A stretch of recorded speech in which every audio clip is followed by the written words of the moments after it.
е да ги продолжиме нашите мирољубиви континуирани протести во знак на несогласување со непринципиелните политики што се водат против Македонија како држава и македонскиот суверен народот. И конкретно имаме една одлука што е на државен орган, Државна изборна комисија за референдумот од 30 септември, каде што пишува дека одлуката не е усвоена да се влезе во ЕУ и НАТО со промена на името на државата, односно со Преспанскиот договор. Таа одлука до ден денес не е почитувана, иако според законот за референдум треба да се согласи тоа решение, односно прашањето најпоцна 60 дена од како е донесена одлуката. Народот си ја кажа својата волја, органите се должни да ја почитуваат.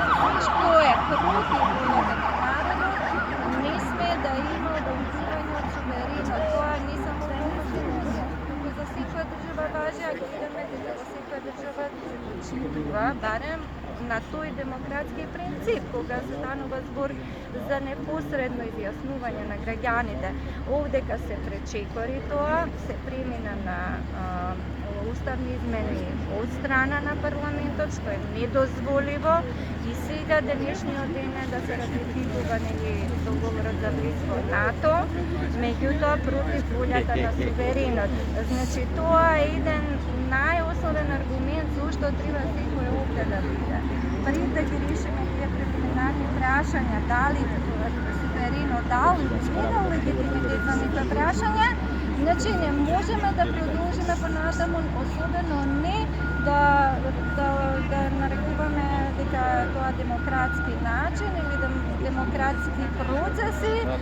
Значи не може да стане збор според сите меѓународни прифатени норми, значи овдека се кршат демократските права и задолжителни јуспруѓен норми во нашиот случај, и кои што се еден од критериумите и услови за да може да се има фер, слободни демократски избори. Значи ние сме пред избори, сега за крата се се вели, а не сме ги можеле подобните предуслови за такви избори. Значи ние знаеме и кои се нашите права и како понатаму ќе продолжиме таа борба да си ги остваруваме во склоп на утврдени меѓународни признаени норми што важат во цел свет. Не може Македонија да е надвор од сето тоа и да ја сметаме за некоја дупка депонија на нешто нелегитимно и ништовно што треба да помине во некој парламент за кој што народот навистина длабоки причини има да оспорува се таму што се носи. Остануваме и ќе продолжиме мирољубиво, за разлика од ова што се демонстрира некоја милитантност или не знам каква определба, значи тоа е воен сојуз. Меѓутоа овде станува збор за право. Значи мора да се почитува секој сојуз, мора да ги почитува и тоа им стои во статути и во нивни повелби, значи клучни документи.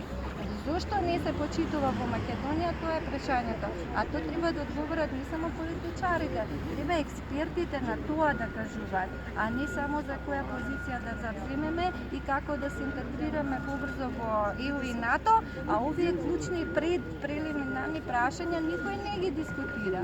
И затоа ние ќе ги кажуваме колку можеме на овој начин, значи.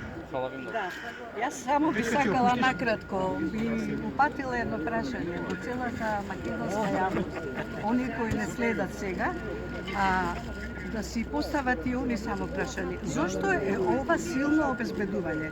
Предпоставувам дека го снимавте. Значи, ние влегуваме во една воена алијанса која што носи мир наводно и настапува во име на демократија, велам наводно, и инсистирам на тоа.